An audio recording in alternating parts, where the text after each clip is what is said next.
اعوذ باللہ من الشیطان الرجیم بسم اللہ الرحمن الرحیم اللہم صلی علی محمد و علی آل محمد۔ اللہ جل شانہ کا بے حساب کرم احسان اس ذات کا کہ جس نے ایک دفعہ پھر قرآن مجید سمجھنے کے لیے یہاں پہ ہمیں اکٹھا کر دیا۔ آج ہم انشاءاللہ 5واں پارہ سورہ نساء کی آیت نمبر 49 سے اپنا سبق شروع کریں گے۔ آیت نمبر 41، اعوذ باللہ من الشیطان الرجیم بسم اللہ الرحمن الرحیم الم تر الی الذین یزکون انفسہم بل اللہ یزکی من یشاء ولا یظلمون فتیلا۔ علماء بنی اسرائیل کی بات چل رہی ہے، انہی کا ذکر ہے۔ الم تر الی الذین،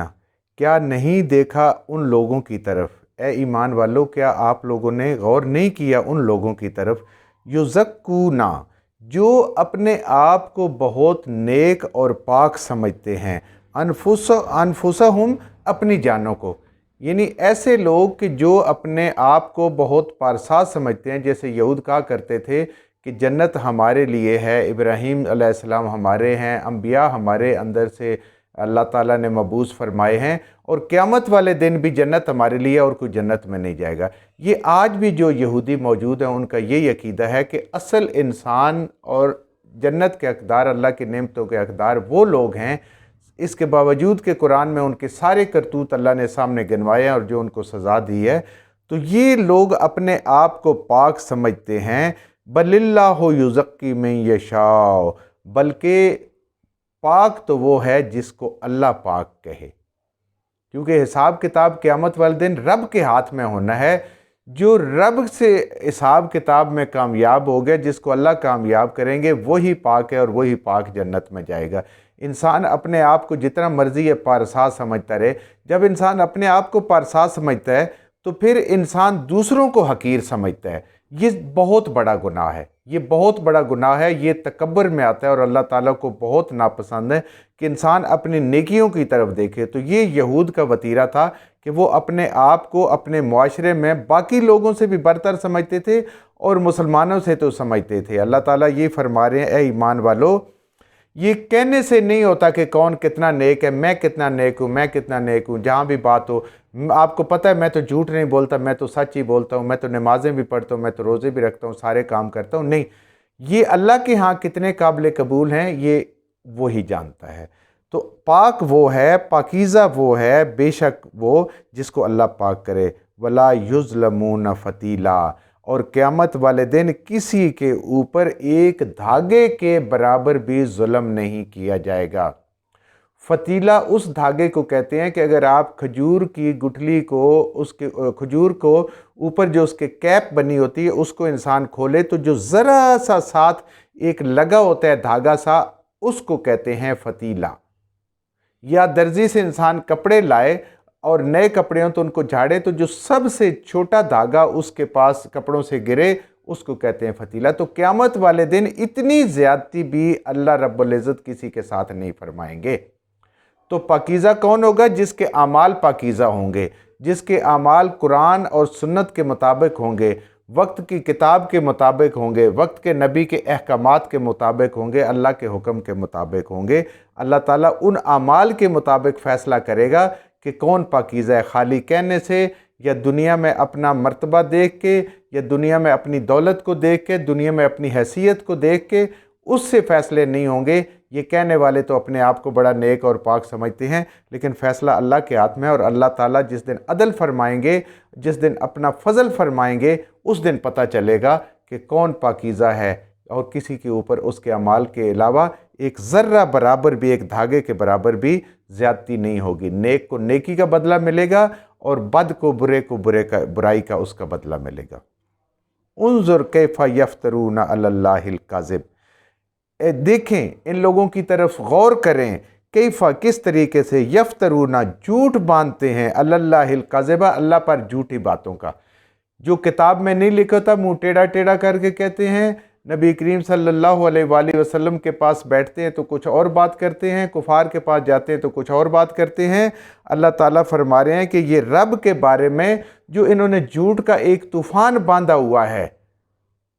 اللہ تعالیٰ وہ سب کچھ جانتا ہے۔ اور کیا جب ان سے لوگ پوچھنے آتے تھے کہ آپ اہل کتاب ہیں، آپ علم والے ہیں، بتائیں نبی کریم صلی اللہ علیہ وآلہ وسلم کے بارے میں کہ آپ سچے نبی ہیں، تو یہ جھوٹ بولا کرتے تھے، حالانکہ تورات میں کچھ اور لکھا ہوتا تھا، یہ لوگوں کو کچھ اور بتاتے تھے تاکہ لوگ ایمان نہ لے کے آئیں۔ تو یہ اللہ پہ جھوٹ باندھنا ہے کہ اللہ کے قرآن میں، اللہ کی اس وقت کتاب تورات اور انجیل میں جو کچھ لکھا ہوا انسان اس کو چھپائے، یہ بھی بہت سخت گناہ ہے، پیچھے ہم نے پڑھا ہے، اور اس میں جو نہیں لکھا ہوا وہ بتائے، یا جو لکھا ہوا ہے وہ غلط بتائے، اس کو چھپائے۔ اللہ تعالیٰ فرما رہے ہیں کہ یہ اللہ پہ افتراء باندھنے کے مطابق ہے۔ اسی طریقے سے نبی کے بارے میں یا نبی کریم صلی اللہ علیہ وسلم کی مبارک حدیث یہ کہہ دینا یہ حدیث ہے، آپ صلی اللہ علیہ وسلم کا فرمان ہے، اور وہ نہ ہو تو وہ انسان بڑا سخت گناہ گار ہوتا ہے۔ ایسی باتیں کرتے ہوئے جب تک انسان کو پورا یقین کسی کے بارے میں نہ ہو، پورا علم نہ ہو، تو یہ بیان جاری کرنا سخت گناہ ہے۔ یہ اللہ پہ جھوٹ باندھنا اور اللہ کے نبی صلی اللہ علیہ وسلم پہ جھوٹ باندھنا ہے، اور یہ بڑا سخت گناہ ہے۔ وَکَفَا، اور کافی ہے، بِہِ، یہ بات، اسمًا مبینہ، ایک ایسا گناہ جو بالکل ظاہر ہے۔ یہ وہ گناہ ہے جو بالکل صریح، کھلا اور واضح مبین ہے، اور یہ بہت بڑا گناہ ہے کہ اللہ کے بارے میں کوئی ایسی جھوٹی بات کر دینا جو اللہ تعالیٰ نے اپنے کلام میں نہیں فرمایا۔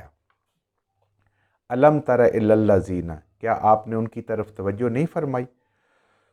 اوتو نصیباً، جن کو دیا گیا ایک حصہ، من الکتاب، اللہ کی کتاب میں سے، اللہ کے عرش عظیم میں جو کتاب ہے اس میں سے ایک حصہ ان کو دیا گیا، یا تورات دی گئی، ابھی انجیل نہیں آئی تو وہ دیا گیا۔ یؤمنون بالجبت،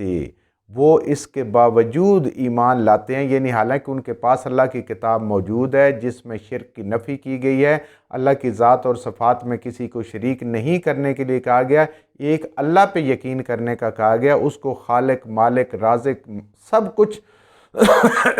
اس کو کہا گیا ہے، لیکن اس کتاب ان کے پاس ہونے کے باوجود وہ یؤمنون بالجبت، وہ ایمان لاتے ہیں بتوں کے اوپر، والطاغوت، اور شیطانوں کے اوپر۔ طاغوت وہ ہوتا ہے جو سرکش ہو جائے،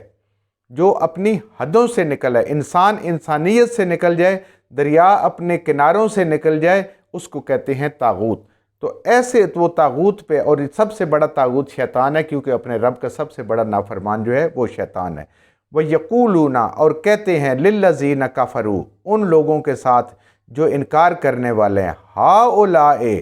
یہ لوگ ہیں، اَهْدَىٰ مِنَ الَّذِينَ آمَنُوا سَبِيلًا، کہ یہ مومنوں کی نسبت زیادہ سیدھے راستے پہ ہیں۔ یہ کفار مکہ بھی کہا کرتے تھے کہ یہ یہود کہا کرتے تھے کفار مکہ کو کہ تم ان سے زیادہ بہتر ہو مسلمان ہونے کی بجائے، یہ جو تم بتوں کی پوجا کر رہے ہو، جس دین پہ تم ہو، یا جو کچھ تم کر رہے ہو، جو تمہارے عقائد ہیں، تم مسلمانوں سے بہت بہتر ہو۔